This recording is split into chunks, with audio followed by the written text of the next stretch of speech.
ഈശോപ്പയ്ക്കും ഈ പ്രത്യക്ഷീകരണത്തിൻ്റെ സാക്ഷിയാക്കി എന്നെ ഉയർത്തിയതിന്, എന്നെ ഈ സന്നിധിയിൽ ഉയർത്തിയ ഞാൻ കോടാനുകോടി നന്ദി സ്തുതി അർപ്പിക്കുന്നു. എൻ്റെ പേര് ഷീബ ആൻഡ്രു. ഞാൻ തോപ്പുംപടി സെൻറ്റ് മൈക്കിൾസ് ഇടവക അംഗമാണ്. എനിക്ക് കിട്ടിയ വലിയ അനുഗ്രഹത്തെക്കുറിച്ച് സാക്ഷ്യം പറയാനാണ് ഞാനിവിടെ നിൽക്കുന്നത്. ഞാനിവിടെ വന്ന് ഉടമ്പടി എടുക്കുന്നത് 17/10/2022 അതെനിക്ക് ശരീരം മൊത്തം ജോയിൻറ്റ് പെയിനും വേദനയുമായി ഒട്ടും തന്നെ അനങ്ങാനും വയ്യാതെയും സ്ഥിരം മരുന്ന് കഴിച്ചും ഹോമിയോ, ആയുർവേദം, ഇംഗ്ലീഷ് ഇങ്ങനെ മാറി മാറി ഓരോ ദിവസം കഴിക്കും. ഹോമിയോ മരുന്ന് എപ്പോഴും എൻ്റെ ബാഗിലുണ്ടാവും. അത് ഒരു കുറവുണ്ടാവില്ല. അത് ഇന്ന് തീർന്ന അന്ന് തന്നെ പിറ്റേ ദിവസം രാവിലെ പോയി പിന്നെയും മരുന്ന് വാങ്ങിക്കും.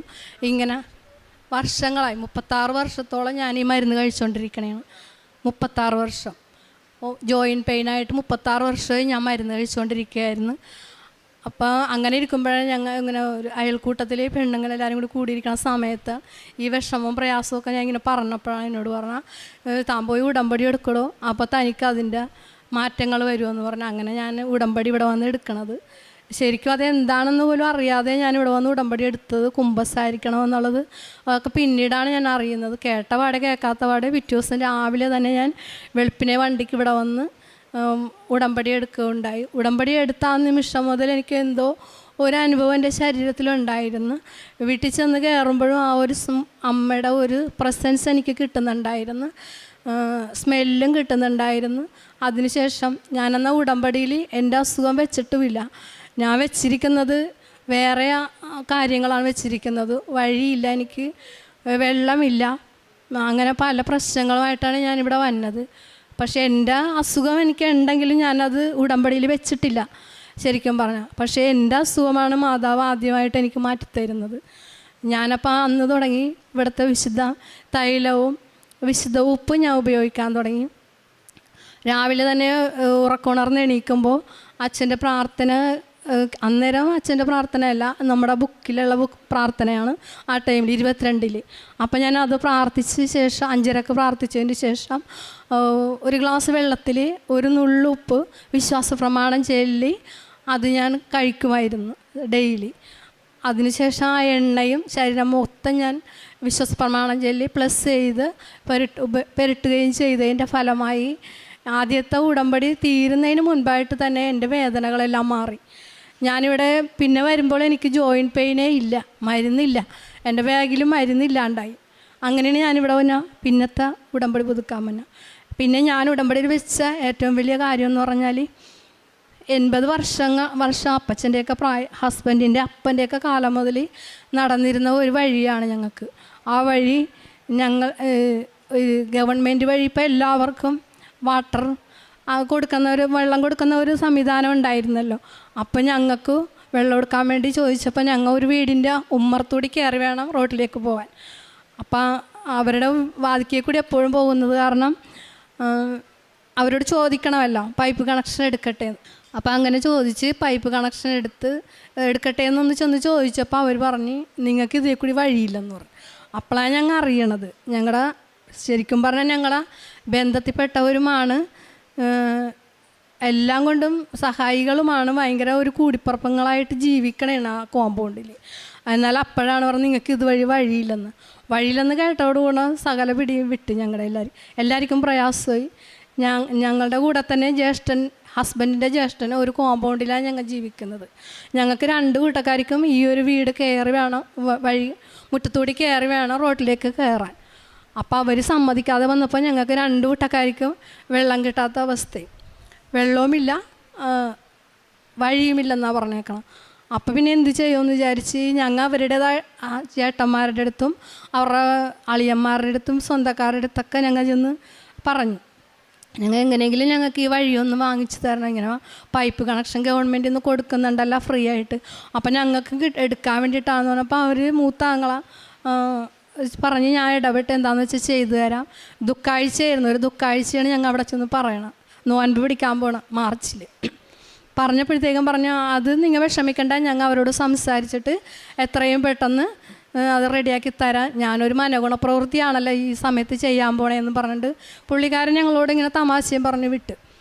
ഞങ്ങൾ വീട്ടിൽ വന്നിട്ട് 2 ദിവസം കഴിഞ്ഞപ്പോൾ ഹസ്ബൻഡിൻ്റെ ചേട്ടനെ വിളിച്ചിട്ടും പറഞ്ഞു, അളിയ അത് ശരിയാവില്ല കേട്ടോ, അവരത് ചെയ്തത് തരികയില്ലെന്നാണ് പറയണം, വഴി നിങ്ങൾക്ക് തരികയില്ലെന്നാണ് പറഞ്ഞാൽ, നിങ്ങൾ ഇനി നിയമത്തിൻ്റെ വഴി കൂടി പോയിക്കോന്ന് പറയും. അങ്ങനെ പറഞ്ഞപ്പോഴത്തേക്കും പിന്നെ ഞങ്ങൾ വിചാരിച്ചെന്നാൽ എന്താണെന്ന് വെച്ചാൽ ചെയ്യാമെന്ന് പറഞ്ഞ് ഞങ്ങൾ 2 കൂട്ടക്കാരും കൂടി പൈസ ഇട്ട് കേസ് കൊടുത്തു. കേസ് കൊടുത്തു കഴിഞ്ഞപ്പോൾ അത് അവർക്കപ്പോൾ ഒരു പ്രത്യേക വൈരാഗ്യമായി. ഇത് കേസ് കൊടുത്തെന്നുള്ളൊരു വൈരാഗ്യമായി. ഞങ്ങൾ വേറെ ഒന്നും വെച്ചല്ല, ഞങ്ങൾക്ക് വഴി വേണമല്ല, ജീവിതകാലം മുഴുക്ക വഴിയും വേണം, വെള്ളവും വേണം, ഇത് രണ്ടും തരൂലെന്ന് പറഞ്ഞപ്പോൾ വേറെ വഴി മാർഗ്ഗമില്ലാതെ വന്നതിൻ്റെ പേരിലാണ് കേസ് കൊടുത്തത്. അങ്ങനെ വന്നപ്പോൾ അതൊരു വൈരാഗ്യമായി. പിന്നെ അവർ കൊണ്ടുവന്ന് ഇടാത്ത അഴുക്കൊന്നുമില്ല മുറ്റത്ത്, ഞങ്ങളുടെ വീടിൻ്റെ ഒരു മതിലിൻ്റെ അപ്പുറത്താണ്. അപ്പോഴത്തേക്ക് ഞങ്ങൾക്ക് ഒരു തരത്തിലും ജീവിക്കാൻ പറ്റാത്ത അവസ്ഥയായി. നിറയെ അഴുക്കും പിന്നെ ചെമിത്തല ചീഞ്ഞതും അങ്ങനെയുള്ള വേസ്റ്റായിട്ടുള്ള എല്ലാം കൊണ്ടുവന്ന് അങ്ങനെ അപ്പോൾ ഞങ്ങൾക്ക് ഒട്ടും പറ്റാത്ത അവസ്ഥ വന്നപ്പോഴത്തേക്കും ഇവിടെ വന്ന് ഞാൻ ഉടമ്പടിയിൽ വെച്ചത് ആ കാര്യം. ഉടമ്പടിയിൽ വെച്ച് കഴിഞ്ഞപ്പോഴത്തേക്കും എനിക്ക് 7ാമത്തെ പുതുക്ക് വരെ എനിക്ക് കാര്യമൊന്നും നടന്നില്ലായിരുന്നു. 7ാമത്തെ പുതുക്കം കഴിഞ്ഞ് ഞാൻ വീട്ടിൽ ചെന്ന് കഴിഞ്ഞപ്പോൾ രാവിലെ നോക്കുമ്പോഴുണ്ട് അവിടുത്തെ ഇളയ മരുമകൾ വന്നിട്ടും തെങ്ങ് വെട്ടണം. അപ്പം ഞാൻ ചോദിച്ചു, എന്താണ്ടി നിങ്ങൾ തെങ്ങ് വെട്ടണം, എന്താണ്ടി കാലത്തേന്ന് ചോദിച്ചപ്പോൾ, ആൻറ്റി ഞങ്ങൾ ഇങ്ങോട്ട് വരാൻ പോണേണ്, ഇവിടെ വന്നിട്ട് ഞങ്ങൾ ഇവിടെ ഈ വീട് പുതുക്കി വെക്കാൻ പോകണം, നിങ്ങൾക്ക് വഴിയും തരാൻ പോകണമെന്ന് പറഞ്ഞു. ഞാനിത് കേട്ട മാത്രമേ എന്നെ ഓടിച്ചെന്നിട്ട് എൻ്റെ അമ്മേനെ ഞാൻ കെട്ടിപ്പിടിച്ച, അമ്മ എനിക്ക് ഇത്രയും നന്ദി, അമ്മ എനിക്ക് ചെയ്തു തന്ന അനുഗ്രഹത്തിന് ഞാൻ കോടാനുകൂടി നന്ദി. അപ്പോൾ അതിക്ക് മുമ്പ് ഞാൻ എല്ലാ ദിവസവും പ്രാർത്ഥിച്ച് സന്ധ്യക്കും വെളുപ്പിനും 5:30 മണി വെളുപ്പിനത്തെ പ്രാർത്ഥന കഴിയുമ്പോൾ ആ പച്ചത്തിരിയും നീലത്തിരി കൊണ്ടുപോയി ഞാൻ ആ വഴിയിൽ വെക്കും. വെച്ചിട്ട് ഞാൻ അങ്ങാടി ഇങ്ങോട്ട് നടന്ന് വിശ്വാസ പ്രമാണം ചെല്ലുകയും ഉപ്പിട്ട് പ്രാർത്ഥിക്കുകയും വിശുദ്ധ ഉപ്പിട്ട് പ്രാർത്ഥിക്കുകയും ചെയ്യുമായിരുന്നു. അതാരും തന്നെ കണ്ടിട്ടുമില്ല, കേട്ടിട്ടുമില്ല, എനിക്കും എൻ്റെ മാതാവിനും മാത്രം അറിയൂ. അങ്ങനെ ഞാൻ ഡെയിലി ചെയ്യുമായിരുന്നു. അതിൻ്റെ ഒരു ഫലവും കൂടിയാണ് അമ്മ മാതാവിനെ സഹായിച്ചതെന്ന് ഞാൻ വിശ്വസിക്കുന്നു. അങ്ങനെ ഞങ്ങൾക്ക് അവർ വന്നിട്ട് പഴയ ഒരു തറവാടായിരുന്നു, അത് പൊളിച്ച് അതിൻ്റെ അരികിൽ കൂടി ഞങ്ങൾക്ക് വഴിയും തന്ന് ഇപ്പം ഞങ്ങൾ വെള്ളവും എടുത്ത് അവിടെ എല്ലാവരും തിരിച്ച് വേണം വെള്ളം എടുക്കാനായിട്ട് മോട്ടർ അടിച്ച് വേണം. അപ്പോൾ പക്ഷേ ഞങ്ങൾക്ക് തിരിച്ചാൽ കിട്ടുന്ന രീതിയിൽ ഇപ്പം ഞങ്ങൾ 2 വീട്ടക്കാർക്കും പൈപ്പ് കണക്ഷനും എടുക്കാൻ സാധിച്ചു. അമ്മ മാതാവ് ഈശോയും എനിക്ക് ചെയ്തു തന്ന എല്ലാ അനുഗ്രഹങ്ങൾക്കും നന്ദി പറയുന്നു. 2ാമത് എനിക്ക് എൻ്റെ വലത്ത് ബ്രസ്റ്റിലൊരു തടിപ്പുണ്ടായിരുന്നു. അത് എനിക്ക് പേടിയായിട്ട് ഡോക്ടറെ കാണിക്കാതെ വെച്ചുകൊണ്ട് നടന്ന് ഒരുവിധം വളർന്നു. അപ്പോഴത്തേക്കും വീടിൻ്റെ വാതിക്കലോട്ട് അവിടുത്തെ ഒരു പെങ്കൊച്ച് തിരക്കി വരികയാണ് ആശാ വർക്കർ. ചേച്ചി, ഞാൻ അവിടെ പേരടിച്ചുകൊണ്ടിരിക്കുമ്പോൾ, ചേച്ചി ഇവിടെ ആർക്കെങ്കിലും വല്ല ബ്രസ്റ്റിലുള്ള തടിപ്പോ മുഴേ എന്തെങ്കിലും ആയിട്ട് ആരെങ്കിലും ഈ പരിസരത്തുള്ള ചേച്ചിക്ക് അറിയാവോ എന്ന് ചോദിച്ചു. ഞാൻ ചിരിച്ചു പോയി. ഞാൻ പറഞ്ഞു, കൊച്ചേ എനിക്കുണ്ട് ഇത്, വേറെ ആരുടെയൊന്നും എനിക്കറിയില്ല, എനിക്ക് ശരിക്കും എൻ്റെ ബ്രസ്റ്റിലൊരു തടിപ്പുണ്ട്, അത് ഞാൻ പേടിയായിട്ട് വെച്ചുകൊണ്ടിരിക്കണേന്ന് പറഞ്ഞു. എന്തിനാ ചേച്ചി പേടിക്കണത്, അതൊന്നും എടുത്ത് കളയണ്ടേ, വെച്ചുകൊണ്ട് വലുതാക്കണേ എന്തിനാണ്, നാളെ ഇങ്ങനെ കമ്മ്യൂണിറ്റി ഹാളിൽ വരണുണ്ട് ആൾക്കാർ, ഡോക്ടർ എറണാകുളം ആസ്പത്രിയിൽ നിന്ന്, ചേച്ചി ഒന്ന് അവിടം വരെ വരണമെന്ന് പറഞ്ഞു. അങ്ങനെ ഞാൻ പിറ്റേ ദിവസം അവർ പിന്നെ തുടരെ വിളിച്ചുകൊണ്ടിരിക്കണേ, ഞാൻ ചെല്ലൂലെന്ന് വിചാരിച്ച് പിറ്റേ ദിവസം തന്നെ ഞാനും ഹസ്ബൻഡും കൂടി അവിടെ ചെന്ന് ഡോക്ടർ അപ്പോൾ അവിടെ വന്നിട്ടുണ്ടായിരുന്നു എറണാകുളം ഹോസ്പിറ്റലിൽ. ഡോക്ടർ പരിശോധിച്ചപ്പോൾ മുഴ ഒരുവിധം മുഴുത്തതാണ്. അപ്പോൾ അവരത് കണ്ടപ്പോൾ ഇത് വെച്ചുകൊണ്ട് ചേച്ചി ഇത് നടക്കണേ എന്താണെന്ന് ചോദിച്ചാൽ അവൻ എനിക്ക് പേടിയായിട്ടാർന്ന് കാണിക്കാനെന്ന് പറഞ്ഞു. എന്തിനു പേടിക്കണം, നാളെ എറണാകുളം ആസ്പത്രിയിലായിട്ട് വാട്ടാന്ന് പറഞ്ഞു. അങ്ങനെ അവിടെ ചെന്ന് അവിടുത്തെ മെയിൻ ഡോക്ടർ വന്ന് പരിശോധിച്ച് അവർ കലൂർ ക്യാൻസർ സെൻ്ററിലോട്ട് വിട്ടു, അവർക്ക് സംശയം. അങ്ങനെ അവിടെ ചെന്ന് കഴിഞ്ഞ് പരിശോധിച്ച് നോക്കുമ്പോൾ അപ്പോൾ പോകുമ്പോഴൊക്കെ ഞാൻ അമ്മ മാതാവിൻ്റെ ഉപ്പും വിശുദ്ധ തൈലം ഉപയോഗിച്ചിട്ടാണ് ഞാൻ കഴിക്കുകയും ചെയ്തു. എണ്ണ പെരട്ടിക്കൊണ്ടാണ് ഞാൻ ഡെയിലി നടക്കണത്. ഇത് കണ്ടെന്ന് തുടങ്ങി ഞാൻ ഇത് പെരട്ടുന്നുമുണ്ട്, തൈലം പെരട്ടുന്നുമുണ്ട്, പ്രാർത്ഥിക്കുന്നുണ്ട്, ഉപ്പ് കഴിക്കുന്നുമുണ്ട്. എന്നിട്ടാണ് ഞാനിപ്പോൾ പോയത് ടെസ്റ്റിന്. അവിടെ ചെന്ന് കഴിഞ്ഞപ്പോൾ ഇത് ക്യാൻസറാണെന്ന് തന്നെ സ്ഥിരീകരിച്ച് സകല വിഷമതയും പ്രയാസത്തോടുകൂടി പ്രാർത്ഥിച്ചിട്ടുണ്ട്. ഉടമ്പടി അപ്പോഴും ഞാൻ വിട്ടിട്ടില്ല, പ്രാർത്ഥനയും കറക്റ്റായിട്ട് മാസം ഞാനിവിടെ വന്ന് 3 കെട്ട് പത്രം വാങ്ങിച്ച് അതും വിതരണം ചെയ്യുന്നുണ്ട്, എല്ലാം ഞാൻ ചെയ്യുന്നുണ്ട്. മാതാവിൽ ഭയങ്കര വിശ്വാസത്തോടെ ഞാൻ പ്രാർത്ഥിക്കാം, മാതാവ് നോക്കിക്കോളൂ എന്നുള്ള രീതിയിൽ. അപ്പോൾ വീട്ടിൽ വന്നു കഴിഞ്ഞാൽ അപ്പനും മക്കളും കൂടി ആലോചിച്ച് നമുക്ക് നല്ലൊരു ഹോസ്പിറ്റലിൽ കാണിക്കണം, ഇവിടെ വെച്ച് കളിപ്പിക്കാൻ പറ്റില്ലെന്ന് പറഞ്ഞ് അമൃതയെ കൊണ്ടേ കാണിച്ച്, അമൃത നല്ലൊരു ഡോക്ടറെ കണ്ട് ഓപ്പറേഷൻ ചെയ്യണമെന്ന് പറഞ്ഞു. അപ്പോൾ ബ്രസ്റ്റ് എടുത്ത് കളയണമെങ്കിൽ കളയാം, അല്ലെങ്കിൽ മുഴ മാത്രം. അങ്ങനെ എല്ലാവരും കൂടി തീരുമാനിച്ച് തടി ചെറുതായിട്ടല്ലേ എന്ന് പറഞ്ഞിട്ട് മുഴ മാത്രം കട്ട് ചെയ്ത് എടുത്ത് മാറ്റി. ആ ഡോക്ടർ പറഞ്ഞ് കീമോയും റേഡിയേഷനും 20 എണ്ണം ചെയ്യാം. ബയോപ്സി റിസൾട്ടിൽ ക്യാൻസറാണെന്ന് സ്ഥിരീകരിച്ച്. അപ്പോൾ കീമോയും റേഡിയേഷനും ചെയ്യണം, അത് ഓപ്പറേഷൻ കഴിഞ്ഞും റെസ്റ്റ് കഴിഞ്ഞ് വന്നിട്ട് ചെയ്താൽ മതി എന്ന് പറഞ്ഞു. അങ്ങനെ ഓപ്പറേഷൻ കഴിഞ്ഞ് 3 മാസം റെസ്റ്റ് കഴിഞ്ഞപ്പോഴത്തേക്കും എനിക്കങ്ങനെ കീമോയോ റേഡിയേഷൻ ചെയ്യണ്ടെന്ന് എൻ്റെ മനസ്സിൽ പ്രാർത്ഥിക്കുമ്പോഴൊക്കെ തോന്നണം, അമ്മ പറയണം.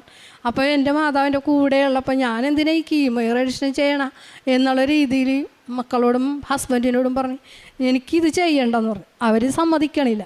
അവരെല്ലാവരും പറഞ്ഞ് ബലമായിട്ട് ഇത് ചെയ്യണം, ചെയ്തേ പറ്റുള്ളൂ, അല്ലാതെ പറ്റൂല, അങ്ങനെയാണ് ഇങ്ങനെ. ഡോക്ടറൊക്കെ കുറേ നിർബന്ധിച്ച്. ഞാൻ പറഞ്ഞു ഞാൻ ഈ മാതാവിൻ്റെ ഉടമ്പടിയിലല്ലേ ഈ 22 തുടങ്ങി എടുത്ത്, ഇപ്പം ഞാൻ 24 കുഴപ്പമില്ല, എനിക്ക് എന്നും മാതാവ് വരുത്തൂല, എനിക്ക് എത്ര വലിയ സൗഖ്യങ്ങൾ തന്ന മാതാവ് എൻ്റെ കാര്യം നോക്കിക്കോളൂന്ന്. ഇന്ന് വരെ ആ വിശുദ്ധ തൈലവും തേച്ച് ഉപ്പും കഴിച്ചിരിക്കണേ. ആ ഒരു ഇഞ്ചക്ഷൻ എടുത്ത വേദന അന്ന് അനുഭവിച്ചതല്ലാതെ ഇതുവരെ ക്യാൻസറിൻ്റേതായിട്ടുള്ള ഒരു വേദനയോ പ്രയാസമോ ഞാൻ അനുഭവിച്ചിട്ടില്ല. ഒരു ദുഃഖവും വേദനയും ക്യാൻസറിൻ്റെ ഇല്ല. ഒരു ഗുളിക മാത്രം അവരന്ന് 2 കഴിക്കാനായിട്ട് എനിക്ക് അവിടെ നിന്ന് തന്നിട്ടുള്ളൂ, ഹോർമോൺ ചേഞ്ചിൻ്റെ ഗുളിക. ആ ഗുളിക ഞാൻ ഒരു 3-4 മാസം 5-6 മാസം വരെ ഞാനത് കഴിച്ചിരുന്നു. പിന്നെ ഞാനത് ഓർക്കുമ്പോൾ കഴിക്കും, അല്ലെ കഴിക്കൂല. 3 മാസം കൂടി 9 മാസം വരെ ഞാൻ അവർ ചെക്കപ്പിന് ചെല്ലണമെന്ന് പറഞ്ഞിട്ട് അമൃത ഹോസ്പിറ്റലിൽ ചെക്കപ്പ് ചെയ്യുമായിരുന്നു. പിന്നെ ചെക്കപ്പിന് പോകാതെ കഴിഞ്ഞ 2 മാസം മുമ്പ് ഡോക്ടർ എന്നെ വിളിച്ച്, ഈ ക്യാൻസർ രോഗിയായിട്ട് നിങ്ങൾ വന്ന് എന്താ ചെക്കപ്പ് കൂടി ചെയ്യാതെ ഇങ്ങനെ നടക്കണം, മരുന്നും കഴിക്കണമല്ല, എന്താ വരാത്തതെന്ന് ചോദിച്ച് എന്നെ അങ്ങോട്ട് വിളിച്ച്. അപ്പം ഞാൻ ചെന്ന് എല്ലാ ചെക്കപ്പും പെറ്റ് സ്കാനും എല്ലാം 2ാമത് ചെയ്ത്. അമ്മ മാതാവിൻ്റെ വലിയൊരു കൃപ കൊണ്ട് എനിക്ക് യാതൊരുവിധ കുഴപ്പവുമില്ല. കീമോയും റേഡിയേഷനും ഒന്നും ഞാൻ ഇതുവരെ ചെയ്തിട്ടുമില്ല, അതിൻ്റെതായിട്ടുള്ള യാതൊരുവിധ ബുദ്ധിമുട്ടുമില്ല. അമ്മയും ഈശോയും എനിക്ക് ചെയ്ത രോഗസൗഖ്യത്തിന് ഞാൻ കോടാനുകോടി നന്ദി അർപ്പിക്കുന്നു. പിന്നെ ഞങ്ങൾ മത്സ്യത്തൊഴിലാളികളാണ്. എൻ്റെ ഹസ്ബൻഡിന് ജോലിയൊന്നും ബോട്ടിൽ പോയിക്കൊണ്ടിരിക്കണമായിരുന്നു. പുള്ളിക്ക് വയ്യാതെ വന്ന് കുറച്ച് ദിവസമായിട്ട് എങ്ങും പോകാൻ പറ്റാതെ ഇരുന്ന സമയത്ത് ഈ ഉടമ്പടിയിൽ ഞാൻ 8ാമത്തെ ഉടമ്പടിയിൽ എനിക്കൊരു വഞ്ചി തരണേന്ന് പറഞ്ഞ് നിയോഗം വച്ചിട്ടുണ്ടായിരുന്നു. അതെനിക്ക് അമ്മ മാതാവ് തന്ന് നാളെ വഞ്ചി നനക്കുകയും കൂടിയാണ്. ഈ അവസരത്തിൽ ഞാൻ അതിനും കൂടി അമ്മ മാതാവിനും ഈശോപ്പയ്ക്കും കോടാനുകൂടി നന്ദി സ്തുതി അർപ്പിക്കുന്നു. പ്രേക്ഷിത പ്രവർത്തനം പത്രം ഞാൻ ഇവിടെ നിന്ന് വാങ്ങിക്കൊണ്ട് പോകുന്ന വഴി തന്നെ ചേർത്തല സ്റ്റാൻഡിൽ ഇറങ്ങിയിട്ട് അവിടെ വിതരണം ചെയ്തിട്ടേ പോകുള്ളൂ. പിന്നെ അതിന് ഉപ്പും എണ്ണയും അവിടെ വെച്ച് തന്നെ ഞാൻ വിശ്വാസപ്രമാണം ചൊല്ലി പ്രാർത്ഥിച്ചതിന് ശേഷമാണ് എല്ലാവർക്കും കൊടുക്കുന്നത്. ബസ്സിലാണെങ്കിൽ എനിക്ക് തോന്നും ഇന്നാളിന് കൊടുക്കണമെന്ന് മനസ്സിൽ അമ്മ പറയണ പോലെ എനിക്ക് തോന്നും. അങ്ങനെയുള്ളവർക്ക് മാത്രമേ ഞാൻ കൊടുക്കുകയുള്ളൂ, അല്ലാതെ വേറെ ആർക്കും കൊടുക്കില്ല. അതേപോലെ വാങ്ങിച്ചിട്ട് എവിടെയെങ്കിലും വെച്ചിട്ട് ഇപ്പം പള്ളിയിൽ പോകുന്ന സമയത്ത് എനിക്കിവിടെ വരാൻ പറ്റാത്ത ചില മാസങ്ങൾ വന്നിട്ടുണ്ട്. അപ്പം ഞാൻ പള്ളിയിൽ ചെല്ലുമ്പോൾ എനിക്ക് ഒരു കെട്ട് പത്രം അവിടെ നിന്ന് കിട്ടും. 1, 2, 3 വെച്ചിട്ട് പോയിട്ടുണ്ടാവും ആൾക്കാർ. അതെടുത്തുകൊണ്ട് പോയിട്ട് ഞാൻ ബസ് കയറി തോമ്പടിക്കാൻ പോയി ആ ബസ് സ്റ്റാൻഡിൽ ഇറങ്ങിയിട്ട് ഓട്ടോ സ്റ്റാൻഡിലും അവിടെയുള്ള എല്ലാവർക്കും കൊടുക്കും. പിന്നെ എൻ്റെ വീടിൻ്റെ പരിസരത്തും കൊടുക്കും. അപ്പം അതുപോലെ തന്നെ കാരുണ്യ പ്രവൃത്തി അടുത്തൊരു വൃദ്ധസദനമുണ്ട്. അവിടെ ഞാൻ ആഴ്ചയിൽ ഒരു ദിവസം പോയി അവർക്ക് ഫുഡ് ഉണ്ടാക്കുന്നതിൽ സഹായിച്ചു കൊടുക്കും. അവരെ കുളിപ്പിക്കാനുള്ള അമ്മച്ചിമാരെ കുളിപ്പിച്ചു കൊടുക്കും. വെറും കൈയോടെ ഞാൻ അവിടെ പോവില്ല. എന്തെങ്കിലും ഒന്നുമില്ലെങ്കിൽ ഒരു മിഠായി ആയിരിക്കും, അതാണെങ്കിൽ ഞാൻ എല്ലാവർക്കും വാങ്ങിച്ച് അവരുടെ കൈ കൊടുത്ത് അവരോട് എല്ലാവരോടും സംസാരിച്ച് കുറേ നേരം ഇരുന്ന് വർത്താനം പറഞ്ഞ് ഒക്കെ പോരുള്ളൂ. എല്ലാവരോടും വിശേഷങ്ങൾ അവർക്ക് എല്ലാവർക്കും എൻ്റെ ഡീറ്റെയിൽ എല്ലാം അറിയാം, അവരുടെ ഡീറ്റെയിൽ എല്ലാം എനിക്കും അറിയാം. അങ്ങനെ എല്ലാവരോടും സഹകരിച്ച് സംസാരിച്ച് സന്തോഷമായിട്ട് വൈകുന്നേരം പോരും. എൻ്റെ കയ്യിലുള്ള പൈസ ഞാൻ അവർക്ക് അവിടുത്തെ ഓണേഴ്സിന് കൊടുത്തിട്ടും പോരും, ഫുഡിന് എന്തിനെങ്കിലും. അങ്ങനെയൊക്കെ ഒരുപാട്. പിന്നെ വീടിൻ്റെ അടുത്തും വൃദ്ധരായിട്ടുള്ള രോഗികളായിട്ട് കിടക്കുന്ന രോഗികളുണ്ട്. അവരുടെയൊക്കെ വീട്ടിൽ പോയി കയ്യിലുള്ളതുപോലെ എന്തെങ്കിലും വാങ്ങിച്ചു കൊണ്ടേ കൊടുക്കും. പൈസയെങ്കിൽ പൈസ, ഭക്ഷണമെങ്കിൽ ഭക്ഷണം കൊടുത്ത് കുറച്ച് നേരം ഇരുന്ന് സംസാരിച്ച് ഒക്കെ പോരാറുണ്ട്. ആത്മീയ ജീവിതം 1/2 മണിക്കൂർ വചന വായന മുടക്കാറില്ല. അഥവാ എന്തെങ്കിലും കാരണവശാൽ മുടങ്ങി പോയിട്ടുണ്ടെങ്കിൽ അത് ഞാൻ പിറ്റേ ദിവസം തന്നെ കൂട്ടി വായിക്കാറുണ്ട്. പിന്നെ പള്ളിയിൽ ഉടമ്പടി എടുത്തതിന് ശേഷം, ഇത്രയും പ്രായമായതിൽ ഉടമ്പടി എടുത്തതിന് ശേഷം മാത്രമാണ് ഞാൻ ശരിക്കും കുർബാന കാണാൻ തുടങ്ങിയത്. കുർബാന എന്താണെന്ന് മനസ്സിലാക്കാൻ സാധിച്ചത്. കുമ്പസാരം എന്തെങ്കിലും ആവശ്യം ആണ്ട് കുർബാനയെന്ന് കുമ്പസാരം എന്ന് പറഞ്ഞ മാതിരി കുമ്പസാരിച്ച് പോയിക്കൊണ്ടിരിക്കുകയായിരുന്നു. ഇവിടെ വന്ന് ഉടമ്പടി എടുത്തതിന് ശേഷം 2 ആഴ്ച കൂടുമ്പോൾ കുമ്പസാരിക്കും. എന്തെങ്കിലും ഒരു വന്ന് അപ്പം തന്നെ ഓടി അപ്പം തന്നെ അത് നമുക്ക് മനസ്സിലാവും, അയ്യോ ഞാനീ പറഞ്ഞു പോയി തെറ്റാണല്ലോ, അല്ലെങ്കിൽ ഞാൻ പ്രവർത്തിച്ചത് തെറ്റാണല്ലോ. അപ്പം തന്നെ ഓടിപ്പോയി കുമ്പസാരിക്കാനുള്ള ഒരു മനസ്സും കൂടി ഇപ്പം എനിക്ക് ദൈവം തന്നിട്ടുണ്ട്. എല്ലാം തന്ന ദൈവത്തിന് എല്ലാ ദിവസവും അച്ഛൻ്റെ ഡെയിലി ബ്രെഡ് കൂടുകയും സ്റ്റാറ്റസ് ഇടുകയും ചെയ്യാറുണ്ട്. അച്ഛൻ്റെ ചൊവ്വാഴ്ചത്തെ എല്ലാ പ്രാർത്ഥനയും കൂടുകയും അതുപോലെ വിശുദ്ധമായിട്ട് തന്നെ ഇരുന്ന് ആ പ്രാർത്ഥനയിൽ പങ്കെടുക്കുകയും മുട്ടുകുത്തി നിന്നുകൊണ്ട് തലയിൽ തുണിയും ഇട്ടുകൊണ്ട് നിന്ന് തീരുന്നത് വരെ മുട്ടുകുത്തി നിന്ന് അച്ഛൻ്റെ ചൊവ്വാഴ്ചയിലെ പ്രാർത്ഥന കൂടാനായിട്ട് മിക്കപ്പോഴും ഞാൻ ശ്രമിക്കാറുണ്ട്, അത് ചെയ്യാറുമുണ്ട്. എല്ലാം തന്ന ഈശോയ്ക്കും അമ്മ മാതാവിനും കോടാനുകോടി നന്ദി സ്തുതിയും. കർത്താവ് അവന് രോഗശൈലിയിൽ ആശ്വാസം പകരും, അവിടുന്ന് അവന് രോഗശാന്തി നൽകും. സങ്കീർത്തനം 41 3-ാം വചനമാണ് ഷീബ എന്ന സഹോദരിയുടെ ജീവിതത്തിൽ. ഇത് സാധ്യമാകണമെങ്കിൽ ഈ മകള് നല്ലൊരു ആത്മീയതയിൽ ഒരു ആസ്തിയുണ്ട്. കാരണം ഉടമ്പടി ജീവിതം വളരെ സത്യസന്ധമായിട്ട് ആത്മീയമായിട്ട് എല്ലാ കാര്യവും വ്യക്തമായിട്ട് നിബന്ധനകളനുസരിച്ച് ജീവിച്ച ഒരു സഹോദരിയാണ്. ആത്മീയ ജീവിതത്തിൽ പറഞ്ഞതും പ്രവർത്തിച്ചതിലും എന്തെങ്കിലും തെറ്റുണ്ടെങ്കിൽ അന്നേരം ചെന്ന് കുമ്പസാരിക്കുമെന്നാണ്. ഇത്രയും നാളും കുർബാന കൂടി, പക്ഷെങ്കിൽ ഉടമ്പടിയിൽ വന്നതിന് ശേഷം എൻ്റെ കുർബാനയുടെ അർത്ഥം എന്തെന്ന് മനസ്സിലായി. ഈശോയും അമ്മയും അടുത്തറിഞ്ഞ നിമിഷങ്ങളാണ് ആ കുർബാന കൂടുന്ന നിമിഷങ്ങൾ. കാരുണ്യ പ്രവർത്തികൾ നല്ല ഭക്തിയോടെ ദൈവവിശ്വാസത്തോടെ ചെയ്തു. മനുഷ്യന് അസാധ്യമായത് ദൈവത്തിന് സാധ്യമാകുമെന്ന ഉറച്ച വിശ്വാസത്തോടെയാണ് കാരുണ്യ പ്രവൃത്തികളും ആത്മീയ ജീവിതവും ആ ഉടമ്പടിയുടെ നിബന്ധനകൾ അനുസരിച്ച് പാലിച്ച് ജീവിച്ചതിൻ്റെ ഫലമായിട്ടാണ്, ഒരു ആത്മീയ ആസ്തിയിലൂടെയാണ് ഈ മകൾക്ക് ഇന്ന് പരിശുദ്ധ അമ്മയുടെ മധ്യസ്ഥതയിലൂടെ പൂർണ്ണമായിട്ട് സൗഖ്യം ലഭിച്ചത്. ഈശോയുടെയും അമ്മയുടെയും ആ സാന്നിധ്യവും നമ്മൾക്ക് ലഭിക്കുവാനായിട്ട് നമുക്ക് പ്രാർത്ഥിക്കാം. വെള്ളമില്ല വഴിയില്ല എന്ന് പറഞ്ഞത് അവിടെയും ഈശോയുടെ അമ്മയുടെ ഇടപെടലിലൂടെ വെള്ളം ലഭിച്ചു, വഴി ലഭിച്ചു, രോഗസൗഖ്യം ലഭിച്ചു. ഇതെല്ലാം ഒരു വലിയ ഉടമ്പടിയിലൂടെ, ഉടമ്പടിയുടെ ആ ആസ്തിയിലാണ് ഈ മകൾക്ക് ലഭിച്ച ഈ കാര്യങ്ങളെല്ലാം, ഈ അനുഗ്രഹങ്ങളെല്ലാം. സമയച്ചുരുക്കത്തിൻ്റെ അമ്മയുടെ ഇടപെടലും സഞ്ചാരി മാതാവിൻ്റെ ഇടപെടൽ ആശാവർക്കലിലൂടെ ലഭിച്ചതും ഓരോ കാര്യത്തിലും ആ വെഞ്ചരിച്ച നേർച്ച വസ്തുക്കളുടെ ഉപയോഗത്തിലൂടെയൊക്കെ ലഭിച്ച ആ രോഗസൗഖ്യത്തിനെല്ലാം നമ്മൾക്ക് ഈശോയ്ക്ക് അമ്മയ്ക്ക് നന്ദി പറയാം. നമ്മുടെ ദുർബലതകളിൽ താങ്ങുന്ന ദൈവം, ആശ്വസിപ്പിക്കുന്ന ദൈവം, രോഗത്തിലും വിഷമത്തിലും സുഖപ്പെടുത്തുന്ന ദൈവം, ആ ദൈവകൃപയിൽ വിശ്വസിച്ച് നമ്മുടെ ഉടമ്പടി ജീവിതം കൃപാസന അമ്മയുടെ കരം പിടിച്ച് കൂടുതൽ തീഷ്ണതയോടെ, ആത്മാർത്ഥതയോടെ, സത്യസന്ധതയോടെ നമുക്ക് മുന്നോട്ട് നയിക്കാം. ഷീബ ആൻഡ്രൂനുസിന് കുടുംബത്തിന് ലഭിച്ച എല്ലാ അനുഗ്രഹങ്ങൾക്കും നമ്മൾക്ക് കരങ്ങളടിച്ച് ദൈവത്തെ മഹത്വപ്പെടുത്താം. യേശുവേ നന്ദി, യേശുവേ സ്തുതി, ആവേ മരിയ. അത്യപൂർവ ദൈവാനുഭവങ്ങൾ ഇനി നിങ്ങൾക്കും സ്വന്തം. ഈ യൂട്യൂബ് ചാനൽ ഇതുവരെ സബ്സ്ക്രൈബ് ചെയ്തിട്ടില്ലെങ്കിൽ ഇപ്പോൾ തന്നെ സബ്സ്ക്രൈബ് ചെയ്യുക. ഈ വീഡിയോ ഇപ്പോൾ തന്നെ നിങ്ങളുടെ സുഹൃത്തുക്കൾക്ക് ഷെയർ ചെയ്തുകൊണ്ട് കർത്താവിൻ്റെ പ്രേക്ഷിതരാകുക.